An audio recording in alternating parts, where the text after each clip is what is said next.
우리 이 수업을 듣는 분은 다 오신 것 같고, 또 외부에서 오신 분이 한두 분 있는 것 같고, 우리 학과 조 교수님도 저기에 앉아 계시고, 예. 자, 시작을 할까요? 네. 예.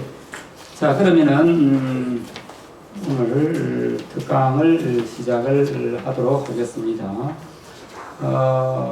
여러분들에게 공고한 바와 같이 이 수업은 부산대학교 대학원에서 특별히 저명학자 초청 강연이다라고 하는 그런 이름으로 대학원 수업과 관련하여 이 저명학자들을 초청을 해서 가진 그런 자리입니다. 먼저 오늘 강사 스님을 조금 소개를 하면은 스님은 분야뒷바 스님입니다. 그리고 이제 다른 본명은 해피 스님이십니다. 스님은 이제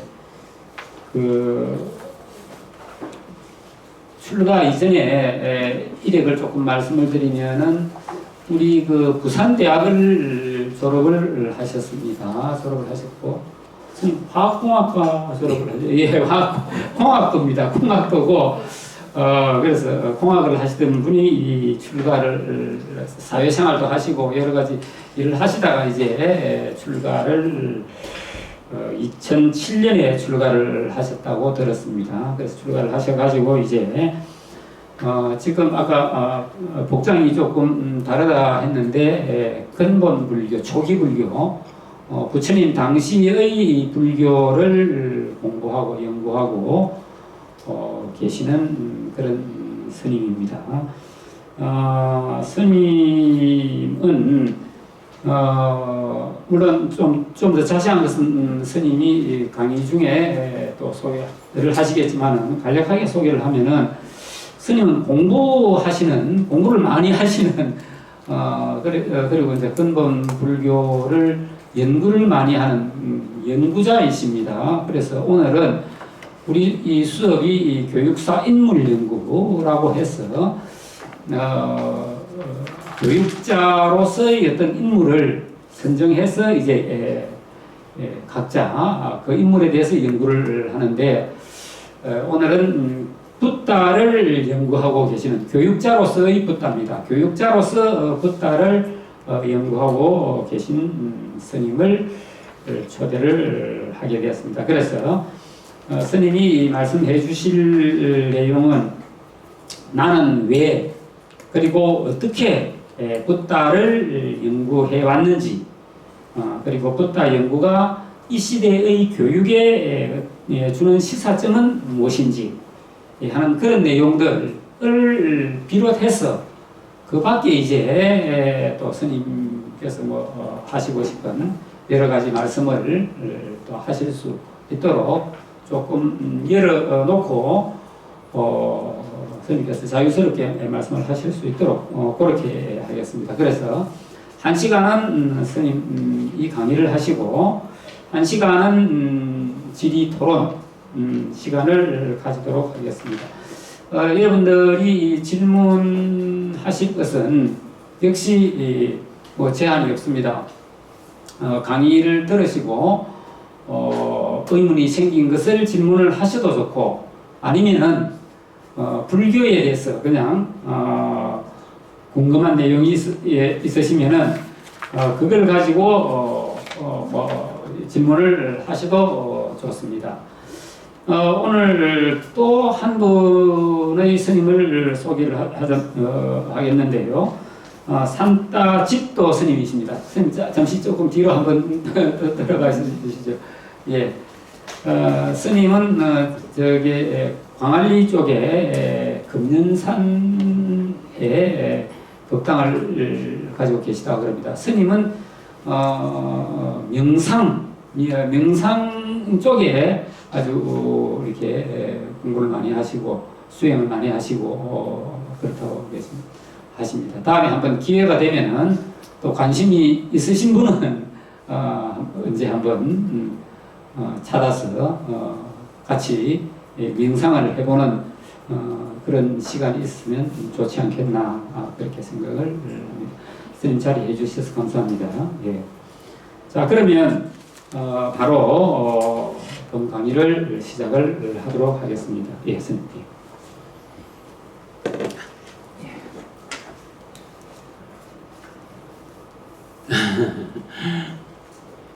안녕하세요. 방금 우리 안 교수님께서 저에 대해서 많은 말씀 고맙게 소개를 해주셨습니다. 감사하고요. 뿐야디파라는 이름을 씁니다. 한국에서 그냥 해피 스님 이렇게 통용되고 있지요. 어쨌든 저는 해피 스님입니다. 여러분 만나서 반갑고요. 교수님 말씀하셨듯이 부처님에 대한, 부처님의 가르침에 대한, 그리고 그 제자분들에 대한 이런 공부를 하는 사람인데 그 중에서 오늘은 부산대학교 사범대학 교육학과 그래서 그 불교 신자들에게 부처님을 설명하는 시간이기보다는 교육을 전공하는 분들에게 인류 역사의 스승 중에 한 분, 교육자 중에 한 분인 붓다에 대해서 그는 누구일까? 라고 소개하는 시간으로 제가 오게 된 것 같아요. 그런 이야기 좀 시작해 보도록 하겠습니다. 사람들은 여러 경우로 나의 스승은 이런 분이 있습니다 라고 이야기를 할 텐데 저는 언제부턴가 나에게는 한 사람의 스승밖에 없습니다 라고 이야기를 해요. 물론 출가를 해주니까 일반적인 경우로 말하자면 나를 출가시켜준 스님도 스승이다 라고 말해야 할 거고 또 그 스승의 스승들을 거슬러 올라가면 최종적으로 불교라는 종교의 교주, 주인, 최초의 스승 이렇게 한 분이 계시죠. 저는 그 중간의 과정들은 이러저러한 생각에 의해서 다 일단 좀 접어두고 나에게는 오직 붓다라고 하는 한 분의 스승이 있다 라고 이야기를 해요. 그렇게 말하는 이유는 제가 괜히 건방 떠느라고 나를 출가시켜 주신 분부터 이런 2600년의 불교의 전승 과정에 대해서 가벼이 여기려고 하는 생각은 전혀 아닙니다. 그러나 이제 공부를 하다 보면 우리가 좀 발견할 수 있는 것이 2600년의 세월 동안에 스승이신 붓다의 가르침이 그분께서 설하신 그대로 지금까지 잘 전승되어 있는가? 라는 부분을 생각하게 되죠. 물론 제자분들에 의해서 스승의 가르침이 확인되고 유지되고 전승되어서 지금 나에게까지 왔다. 그러할 때 그 과정이 단지 전승만 되었는가? 아니면 어떤 변화의 과정이 함께 했는가? 라는 부분을 생각할 수 있어요. 이제 이런 생각합니다. 많은 사람들이 불교 교리의 발전사 이런 표현을 합니다만은 100점 만점의 문제에서 120점을 받을 수가 있나요? 그 부분을 우리 생각해 볼 수 있어요. 부처님은, 그러니까 붓다는 나는 정등각이다 라고 선언을 해요. 정등각, 완전한 깨달음을 성취했다 라고 하거든요. 완전하다라는 말은 기준을 삼자면 100점짜리 깨달음이다. 삶에 대해서 나는 누구고 왜 나의 삶에 괴로움이 생겨나서 자라나는지, 그 괴로움의 문제를 내가 어떻게 대응해서 괴로움을 소멸할 수 있는지, 여기에 대해서 100점짜리 답이 있다면 어떤 형태로 변화가 있다라고 하면 그것은 120점을 향해서 변화할 수 있는 게 아니고 90점이 됐든 80점이 됐든 변화의 폭만큼 100점으로부터 멀어지는, 네, 이런 부분을 주목하게 되죠. 이제 저 같은 경우는 참 다행스럽게 생각하는 게 부처님 붓다께서 살아계실 때에 설해진 가르침이 있어요. 그리고 오랜 세월 동안 이제 제자분들에 의해 가지고 당신의 공부 성과가 더해집니다. 그래서 빨리라고 하는 불교 경전어가 있어요. 이 빨리 교재가 붓다가 돌아가시고 나서 처음 만들어진 이 교재의 양에 비해서 2600년의 세월이 지나면서 굉장히 늘어났어요. 늘어나는 가운데에 어떤 변화가 있었다면 100점짜리 답에 대해서 변화한 만큼 멀어질 수 있는 요런 이제 가능성. 근데 참 다행스러운 거 하나는 제자분들이 스승을 참 많이 존경을 했어요.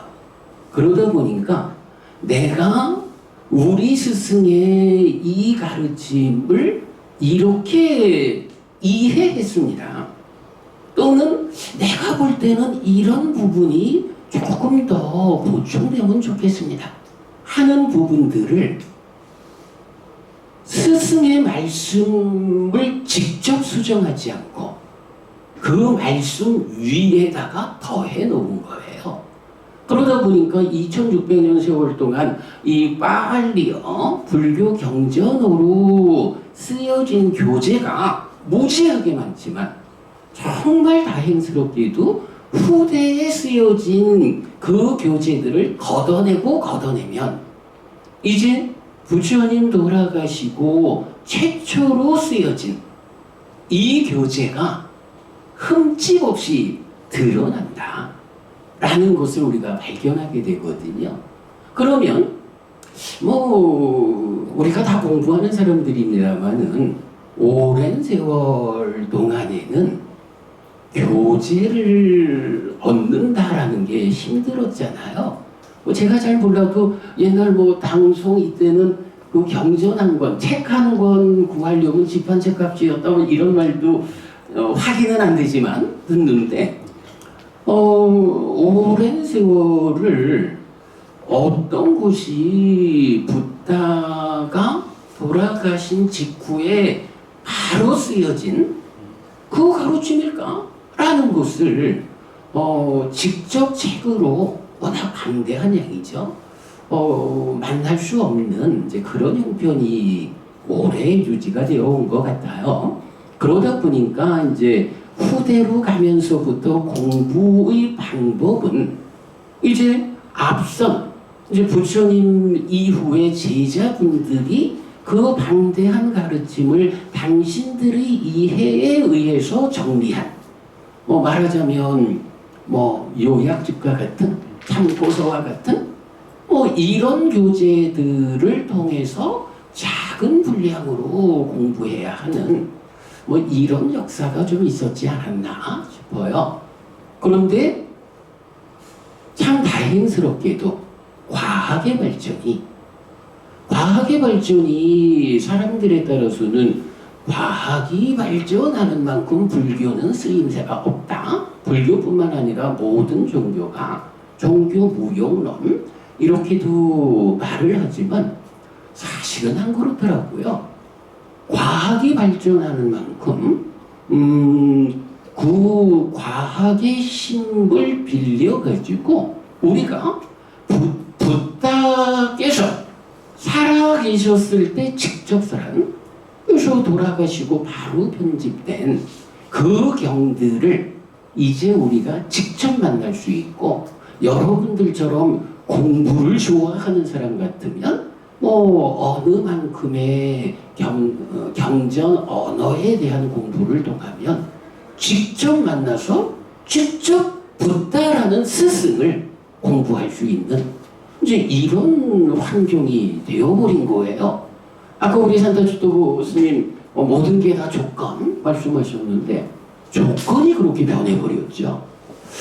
그래서 저는 해피 스님은 어떻게 공부합니까? 라고 하면 참 다행스럽게 이제 컴퓨터만 키면 부다의 가르침이 번역어는 말할 것도 없고 설하신 그대로 경전 언어 그대로 화면에 떠오르는 거예요.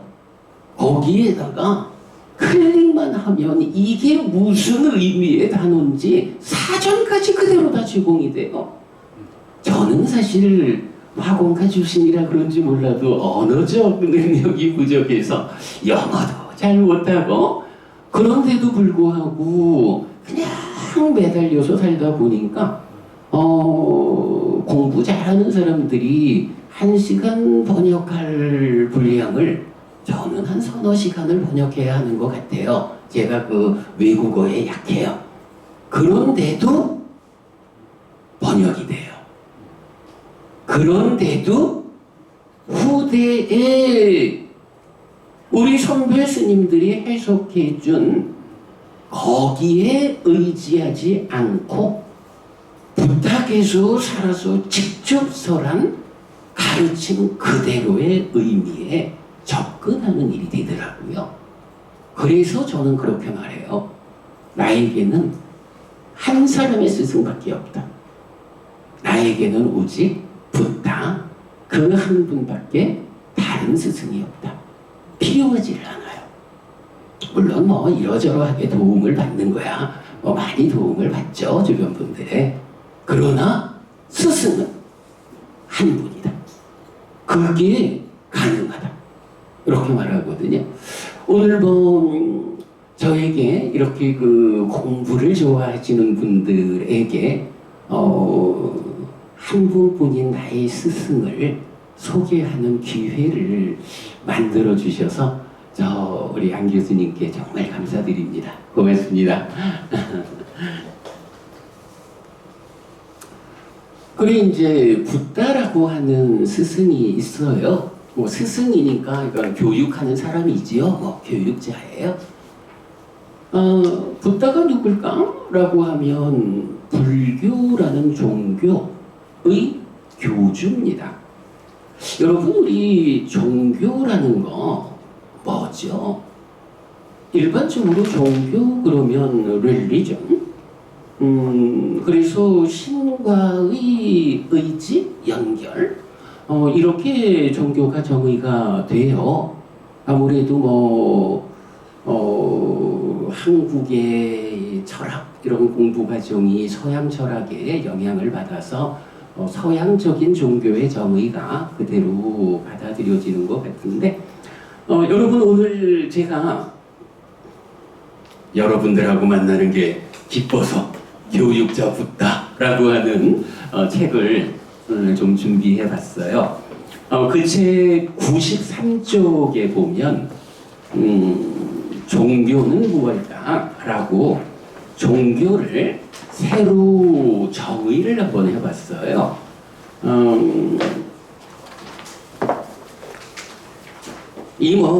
아니 해피스님이 누구길래 종교가 무언지 정의를 할까?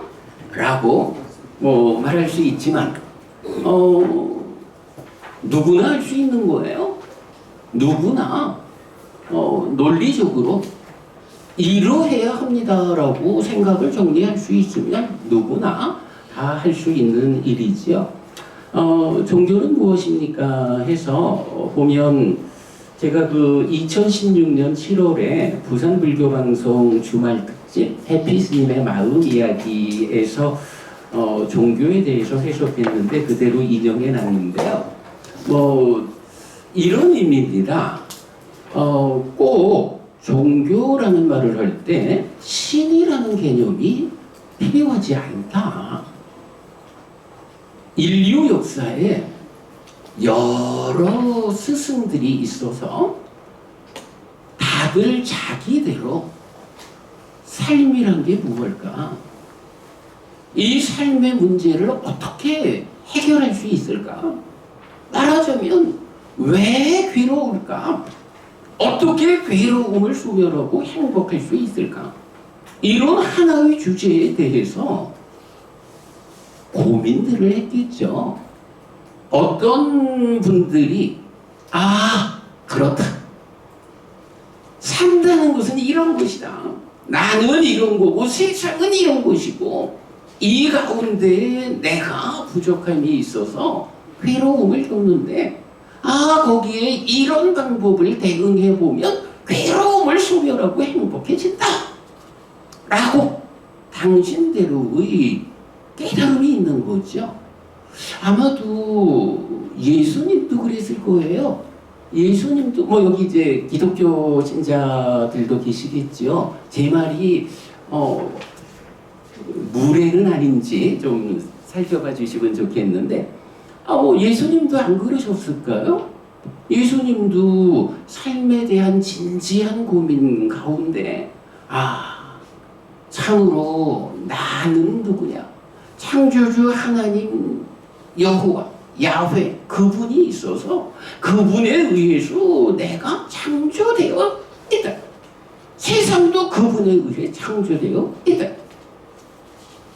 그런 가운데 우리가 원죄라는 개념도 말할 수 있을 거고 어쨌든 창조주 하나님 그분의 의도에 맞게 살지 않기 때문에 내 삶에 괴로움이 있구나. 그렇다면 내가 창조주 하나님 그분의 뜻을 바르게 알아가지고 그분의 뜻에 맞게 살아간다면 내가 괴롭지 않을 수 있겠구나, 행복하겠구나, 하나님 곁에 태어나 영생을 누릴 것이요. 이런 삶에 대한 해석이 있지 않았을까요? 그러니까 말하자면 그래 이거요 라고 당신의 깨달음을 선언을 하고 그러므로 창조주 그분의 뜻에 맞는 삶을 살아야 한다 라고 이끄는 데에 공감하고 동의하고 신뢰를 일으키는 사람들이 있어서 예수님을 스승으로 뒤따라가기 시작하면 그때 예수가 교주인 종교 이렇게 말할 수 있겠죠. 2600년쯤 전에 고따마라고 불리우는 사람이 왜 늙어야 하고 죽어야 하는가? 라고 하는 삶의 문제에 대해서 고민을 했어요. 왜 나는 늙어야 하고 죽어야 하고 그 가운데 슬픔, 비탄, 고통, 고뇌, 절망이라는 이 아픔을 겪어야만 하는가? 그래서 이런 괴로움이 생겨나는 조건관계를 100% 조건관계를 따져 들어가 보니까 태어남이 있으면 죽어야 하는구나. 태어남이야말로 100% 죽음의 조건이다. 그렇게 조건들을 찾아가 보니까 무명이라는 것이 있구나. 무명이라는 것이 100% 조건이 되어가지고 행들이 있고 내지 태어나야 하고 늙고 죽어야 하는 이런 조건들에 의해서 괴로움이 생겨나고 자라나는구나. 이렇게 삶에 대해서 이해를 했죠. 그리고는 그렇다면 어떤 방법이 있어서 이런 조건관계를 끊어내고, 조건관계가 끊어지면 늙어야 한다, 죽어야 한다, 슬픔, 비탄, 고통, 고뇌, 절망이라고 하는 이런 아픔을 겪지 않아도 될 거 아니에요. 어떤 방법이 있어서 이 조건관계를 끊어낼까? 라고 해서 찾아 들어가 보니까 팔정도라고 하는, 사실은 뭐 팔정도라는 이건 아니죠. 당신대로 방법을 찾아가지고 성과를 내고 이제 그거를 설명을 하려고 보니까 참 8가지 완전한 길이 있구나 라고 해서 팔정도라는 길을 선언하죠. 그러나 또 길만 있다고 해서 해결되는 건 아니죠.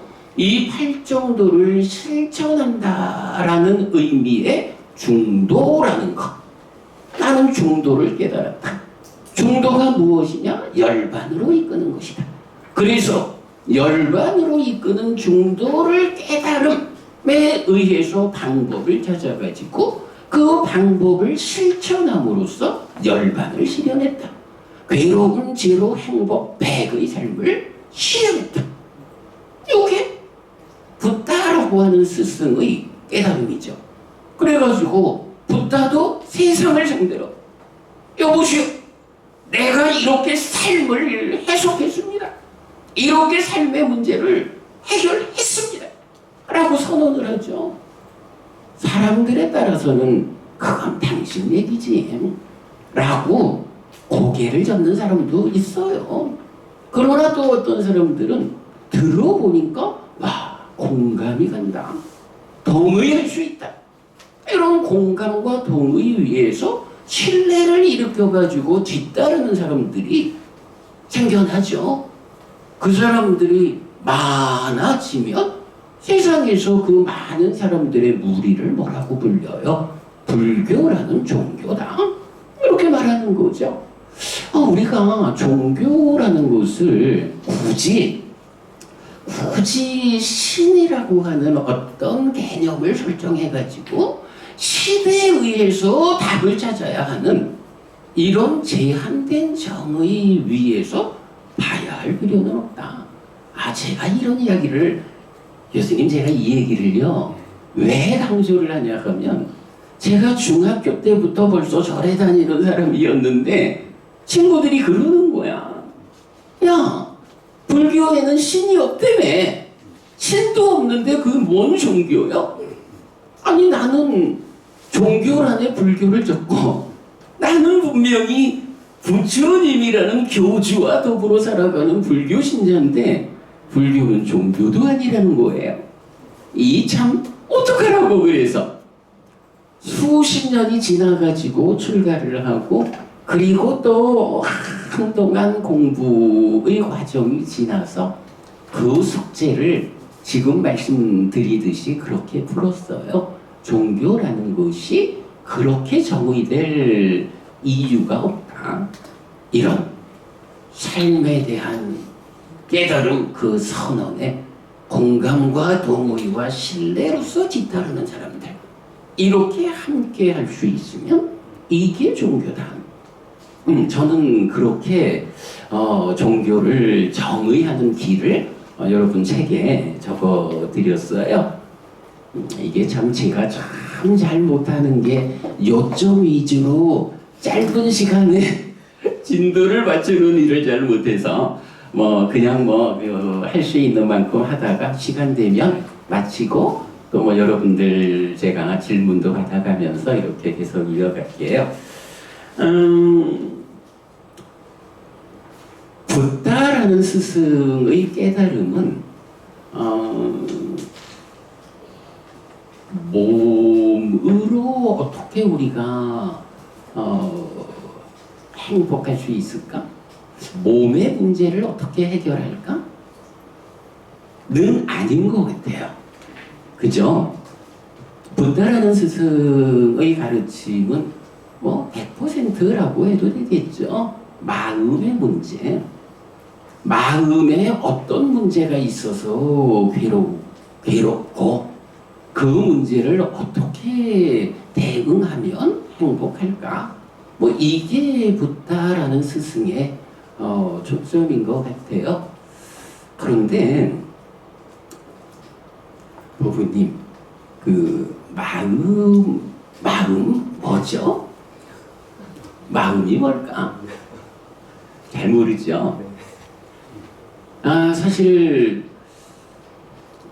과학이 발전해 갈수록 물질 영역의 알이 늘어나는데 그 발전하는 것보다 더 빠르게 마음의 문제에 대해서 사람들은 이야기를 해요. 과학이 발전할수록 마음이 무언지 더 깊은 관심을 가지고 또 그 영향 위에서 마음이 아파가지고 옛날보다는 훨씬 많은 사람들이 마음 때문에 뭐 우울증이다, 공황장애다 뭐 하면서 힘들어하죠. 마음이라는 거 우리가 좀 생각해 봐야 할 것 같은데, 근데 참 좀 아이러니해요. 불교가 몸보다는 마음에 집중된 가르침이다 라고 하는데, 어찌 보면요, 그러니까 이제 그 붓다 살아서 설한 가르침, 이 범주 안에서 보면 마음이라는 단어가 없어요. 그게 여러분 되게 이상해요. 마음이라는 단어가, 그러니까 이제 우리가 마음 이러면 기본적으로 몸하고 짝을 해서 나를 구성하는 게 마음이잖아요. 그래서 이 마음이 몸 데리고 살아가는 거잖아. 이렇게 한국 사람들한테, 중국 사람들한테 이런 마음이라는 게 명확하다고요. 그런데 경에는, 붓다의 가르침에는 이렇게 우리가 몸과 짝을 이루는 그것이라는 개념의 마음이란 말이 없어요. 그럼 뭐가 있을까? 경에서 보면 찌따 이띠삐, 마노 이띠삐, 민야낭 이띠삐 라고 해서 한역되기를 심이라고도 의라고도 식이라고도 하는 그거, 이렇게 나와요. 우리가 몸과 짝을 맺은 그거, 요거를 마음이라고 안 부르는 거예요. 그거는 그냥 그거 이렇게 부르고요. 그거가 어떤 것이냐 라고 하면 심이라고도, 이거 이제 마음 심자예요. 그리고 뜻의 자를 써서 의라고도, 그리고 알식자를 써가지고 식이라고도. 그래서 심이라고도 의라고도 식이라고도 하는 그거, 몸하고 짝을 맺어서 나를 구성하는 그거가 있는데, 그거를 직접 말하는 단어는 없고, 그거가 심, 의, 식이라는 세 가지 이름으로 불리는 거예요. 이런 부분을 발견하는 거 사실 되게 중요하다고 생각해요. 그러면 우리가 말하는 마음이라는 것을 심, 의, 식 세 가지 이름으로 부르잖아요. 그러면 마음이라고 하는 그거를 심, 의, 식 세 가지 이름이 있으니까 심과 의와 식은 같은 것이다. 하나로 마음이다. 이렇게 이해를 하면 되겠죠.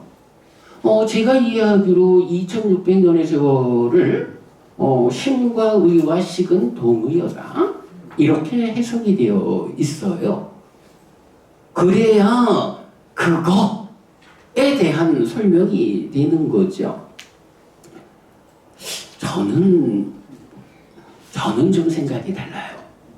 제가 사실 아까 이제 교수님 말씀하셨지만 제가 여러분 부산대학교 공과대학 화학공학과 7, 8학번입니다. 저 생각보다 늙었어요, 여러분. 가끔씩 강의할 때 화공과 나온 해피스님 이러면서 하는 말이 하나 있어요. 사실은 뭐 요즘은 초등학생도 아는 이야기겠지만 뭐 그냥 그렇게 재미있게 말을 해보는데 선생님 저기 산소 2개 아니지 수소 2개하고 산소 하나가 결합하면 뭐죠? 물, 그지? 그러니까 H, 그러니까 수소 2개, 산소 하나, 물. 근데 물 맞아요? 아니네, 모르네. 선생님, 그러니까 법원님 생각은 어떻습니까? 그러니까 수소 2개, 산소 하나가 결합했어. 물 맞아요? 물 맞습니다. 항상 맞아요? 우리가 참이냐 거짓이냐 이렇게 한번 따져보자고요. 항상 맞나? 그러니까 수소 2개 산소 하나가 결합했다. 요거 얼음이요. 이건 항상 맞는 아니 이건 물이요. 답을 흘려버렸네. 여기서 이렇게 볼 수가 있죠. 수소 2개 산소 하나가 결합된 이거는 온도라는 조건의 측면에서 보면 0도씨 이하에서는 물 아니에요. 얼음이야. 0도에서 100도 사이에는 물이야. 100도 넘어가면 어떻게 돼요? 물 아니에요. 수증기가 돼버려요. 제가 화공과 나온 사람이에요.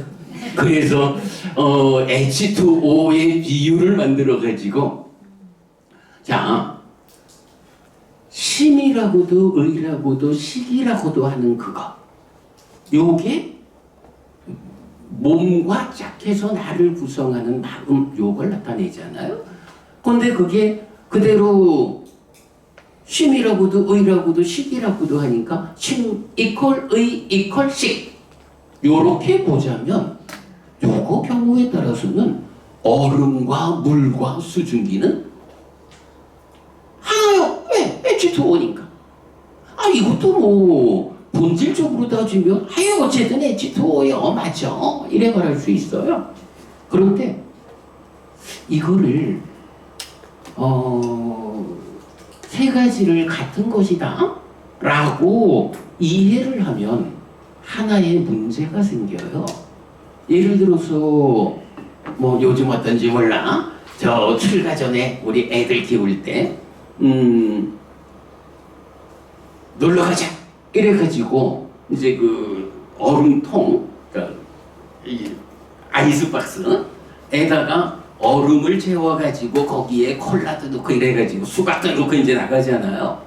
그런데 만약에 자 내일 피크닉을 가자 라고 해서 얼음을 이제 한 덩어리 사왔어요. 얼음하고 물하고 같은 거거든. 이래가지고 얼음을 냉동실에 넣지 않고 그냥 밖에다가 놓았어. 아침에 애들 데리고 산으로 바다로 가야겠는데 얼음이 없어. 근데 얼음하고 물하고 같은 거요. 그냥 뭐 얼음 물 같은 건데 뭐 그거 들고 가. 이러면 문제가 생기죠. 아이들이 당장 아빠 이 콜라 어떻게 먹냐 하고 따질 거야. 수박이 이래가지고 맛있다요 하고 따질 거라고.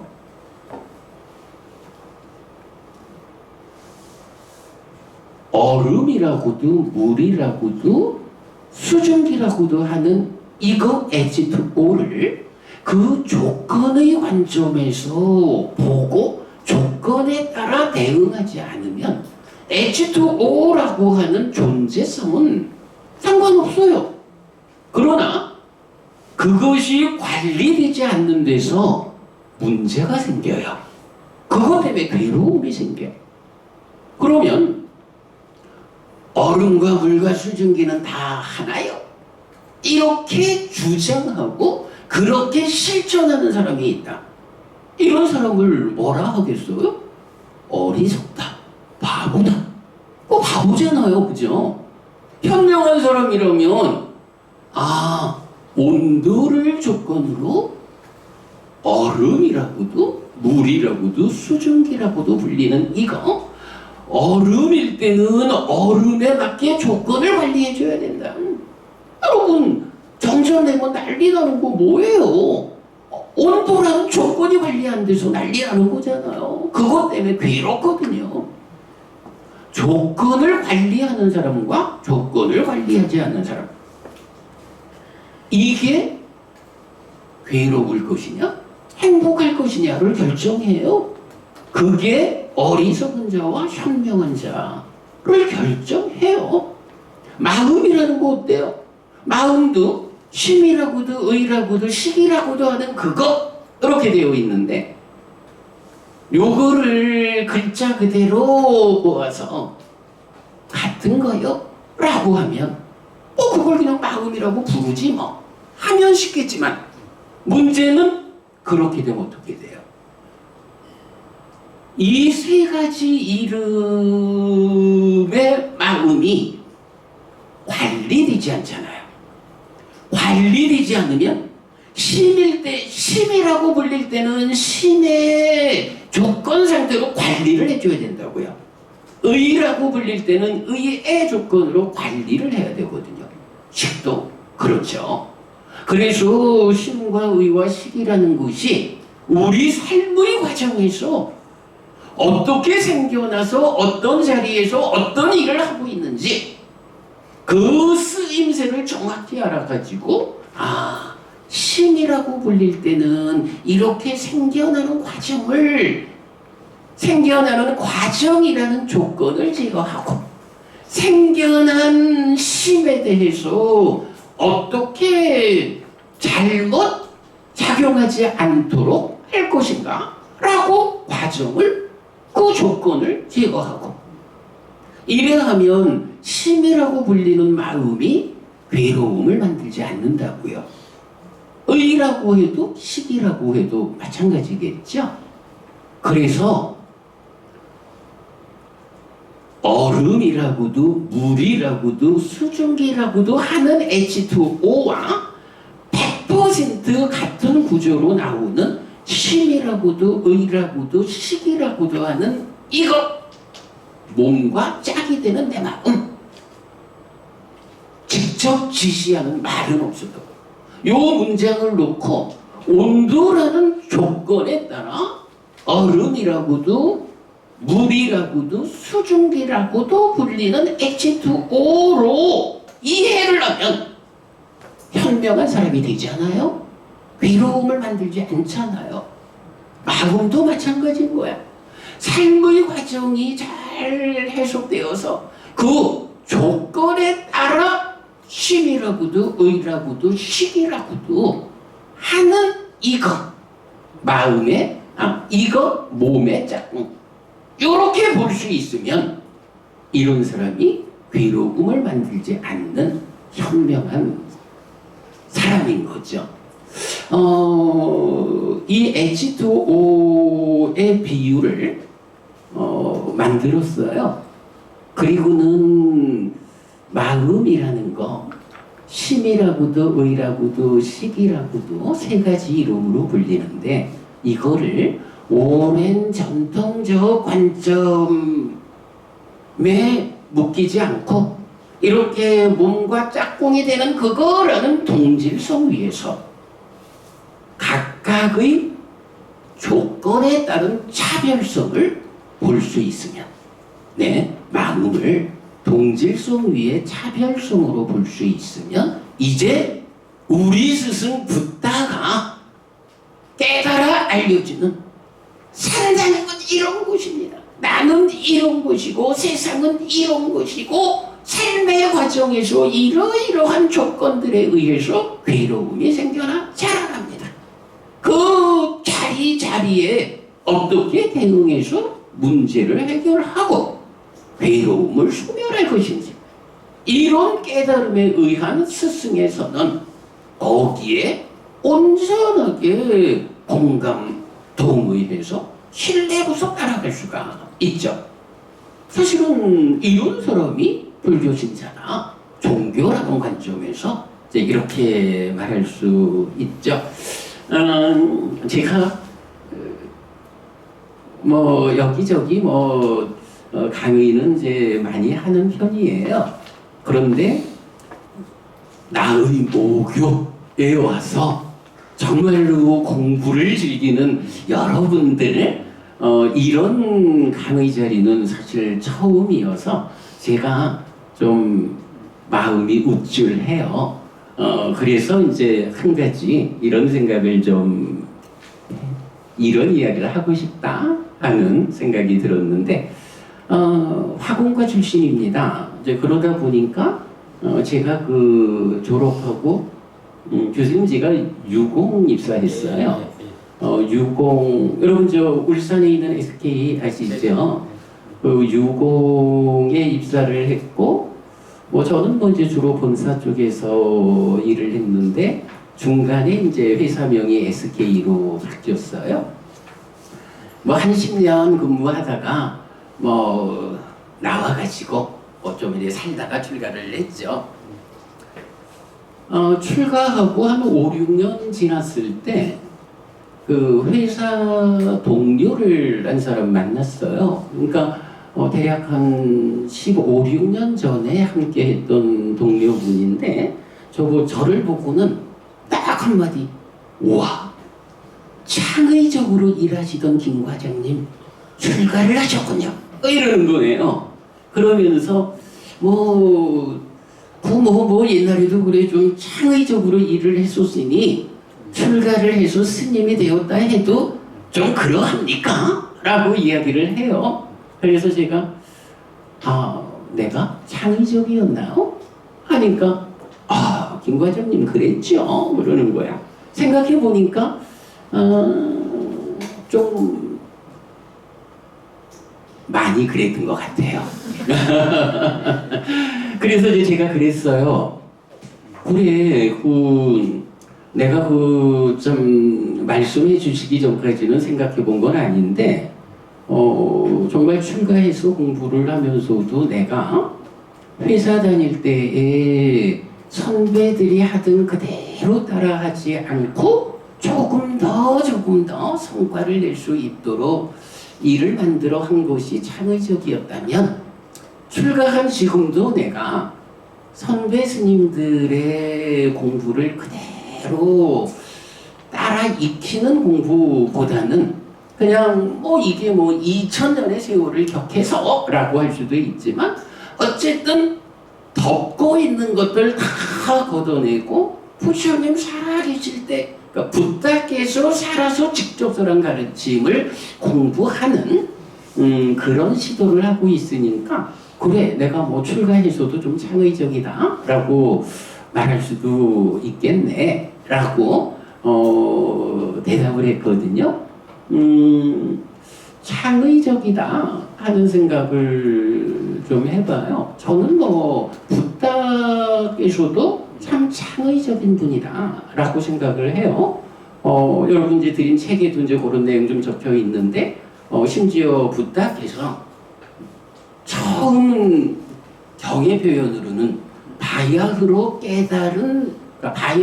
깨달음을 성취한 부다는 이런 그 깨달음의 자리에서 당신의 소회를 드러낼 때 그 소회에서 내가 성취한 부분 심오하고 딱거의 영역을 넘어섰고 이래 나오면서 창의적이고 이런 표현이 있어요. 부다의 깨달음이 왜 창의적일까? 라고 하면 여러분 우리 존재성이라는 게 있잖아요. 부다가 깨달은 그 당시가 지금의 힌두교, 바라문교가 인도의 중심이던 시절이죠. 그러니까 그 바라문교를 중심으로 세상의 모든 스승들은 존재라고 하는 거, 나라는 존재가 됐든 세상을 구성하는 어떤 것이 됐든 모든 것은 아트만이라고 부르죠, 여러분. 중국에서 나아자로 번역한 이런 아라고 하는 개념. 무언가 원래 있는 거, 변치 않는 거. 이런 본질로서의 존재성을 갖는 것이 전제가 되어 있다고요. 그 아라고 하는 설정 위에서 모든 스승들이 삶을 설명하는 거예요. 세상에 오직 붓다 한 사람만이 찾아보자. 그렇게 참된 존재성의 아트만이 있다면 보여야 할 거 아니냐. 그러니까 불교가 경험적인 공부잖아요. 있으면 보여야지. 우리 눈에는 안 보여도 공부된 사람 눈에는 보여야죠. 여러분, 우리 물질적인 것도 그렇잖아요. 빛이라고 하는 것도요, 우리가 빛의 전부를 보지 않잖아요. 가시광선, 빨주노초 파남보, 인간의 눈에는 그거만 보인다고? 그러나 기계가 도와주면 가시광선 밖에 것도 보잖아요. 존재성에 대해서도 그래요. 일반적으로 우리가 육체적인 눈이든 마음의 눈이든 을 통해서 보는 것이 제한적이죠. 그러나 그런 제한적 시력을 키워가는 것이 이제 붓다가 말하는 깨달음이죠. 붓다는 알고 봄, 안다 본다, 지와 견 이렇게 말하죠. 암과 봄의 향상으로 당신의 깨달음을 선언해요. 그래서 여실직연 하면 사실 그대로 알고 보는 것. 요거 1단계의 깨달음이다. 해탈직연, 해탈된 암과 봄. 이라고 해서 열반을 실현하는, 깨달아 윤회에서 벗어나는 이런 암과 봄으로 당신의 깨달음을 선언하거든요. 이렇게 우리는 정확하게 보지 못해서 어떤 것이 정말로 바라문교가 말하는 그런 아트만인지 아니면 그거 아닌지 보지 못하는데, 이제 붓다라고 하는 깨달은 자, 그가 깨달음을 선언할 때는 이제 완전히 보았거든. 여실직연, 해탈직연. 그래서 알고 보는 능력의 극대화를 통해서 완성해가지고 이제 붓다의 지혜의 눈으로는 보지 못하는 게 없는 거예요. 그런데 이 아트만이라고 하는 것, 이것이 존재하는 것 어디에도 없다. 이렇게 아트만이라는 것이 없다. 그리고 그러므로 있는 것은 모두 아트만이 아니다. 이렇게 말하는 게 뭐예요? 무아잖아요. 여러분, 무아라는 게 내가 없다고 이렇게 보면 안 돼요. 요새도 보면 무한데 내가 없는데 이래 말하는 사람들 종종 보는데, 그거 공부 잘 안 한 거야. 공부가 정확해지면, 아니 붓다의 가르침을 말하면서 붓다가 선언하는 무아가 그거라고 이래가지고는 공부에 접근이 안 되죠.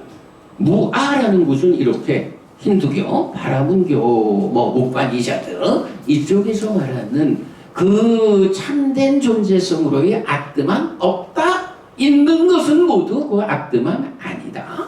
이렇게 말하는 게 무아거든요.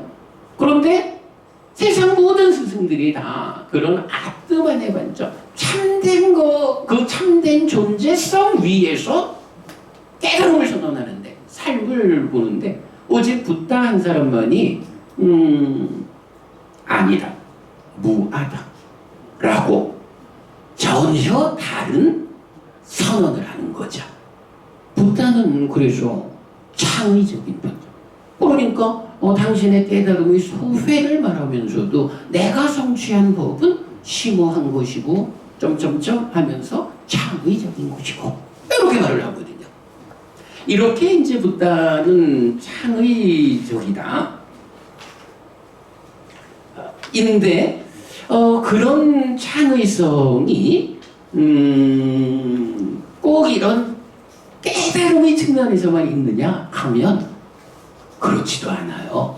부다의 이런 창의성, 와, 창의적으로 일하던 김 과장님 이렇게 말해서 제가 생각났던 그 내용은 사실은요, 이런 존재성 깨달음의 본질 말고 우리들의 일상의 삶에서도 드러나요. 그래서 우리가 이제 뭐 여러분들 공부를 하는 측면에서도 이 공부의 창의성을 말할 수 있을 거고, 또 직장을 다니는 분들은 또 직장 생활에서의 창의성을 말할 수 있겠죠.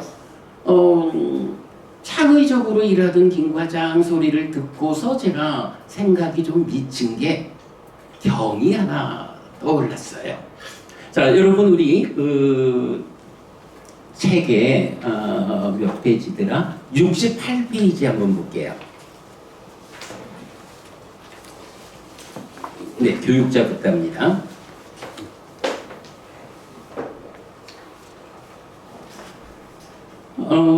요게 이제 주제가 뭐냐 하면 부다 교육의 지향점 이래서 부다는 기본적으로 삶의 완성, 깨달음을 지향하는 가르침을 설하죠. 그런데 꼭 그렇지만은 않은 거예요. 공부가 좀 부족하면 꼭 깨닫는다라는 거 이전에 나는 살아서도 행복하게 살다가 죽어서는 하늘에 태어나서 하늘의 신이라는 이름으로 태어나가지고 훨씬 더 행복하게 살 거예요. 요런 중간 단계의 지향도 부다는 이끌거든요.